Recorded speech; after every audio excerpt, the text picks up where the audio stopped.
అందరికీ నమస్కారం అండి. ఈరోజు వీడియోలో ఎర్ర గోధుమ రవ్వతో ఉప్మా ఎలా చేయాలో చూద్దాం. ఇది చాలా హెల్తీ అండి, ఆరోగ్యానికి మంచిది. అలాగే వెయిట్ లాస్ కూడా ఉపయోగపడుతుంది. అందుకని తప్పకుండా ట్రై చేయండి.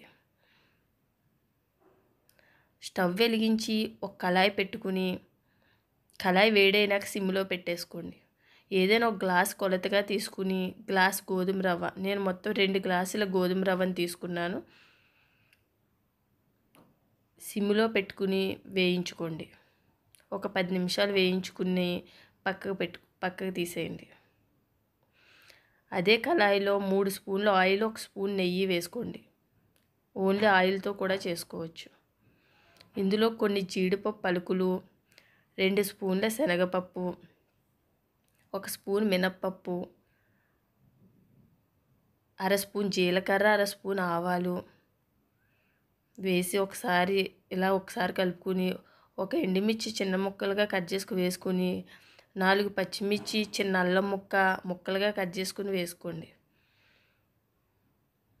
ఒక మీడియం సైజ్ ఉల్లిపాయ సన్నగా కట్ చేసి వేసుకుని, ఇవన్నీ వేగినాక ఒక క్యారెట్ని చిన్న ముక్కలుగా కట్ చేసి వేసుకుని, ఒక టమాటా ముక్కలుగా కట్ చేసి వేసుకుని, ఇవన్నీ సరిపడా సాల్ట్ వేసి వేయించుకోండి.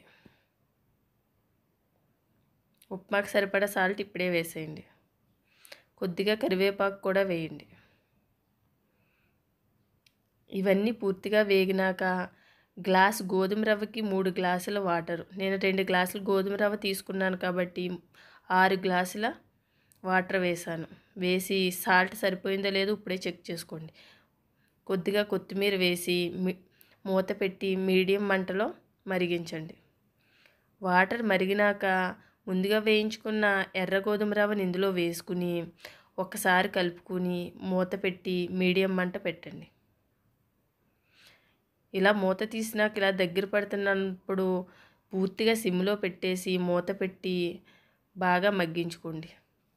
ఇలా పొడి పొడిగా రెడీ అవుతుంది. మరీ పొడిగా రాదండి, ఇది కొంచెం తడిగానే ఉంటుంది, కానీ చాలా మంచిది. తప్పకుండా ట్రై చేయండి. అంతేనండి, ఎర్ర గోధుమ రవ్వ ఉప్మా రెడీ అయింది. ఈ వీడియో మీకు నచ్చినట్లయితే లైక్, షేర్, సబ్స్క్రైబ్ చేసుకోండి. సబ్స్క్రైబ్ తప్పకుండా చేయండి. Thank you for watching.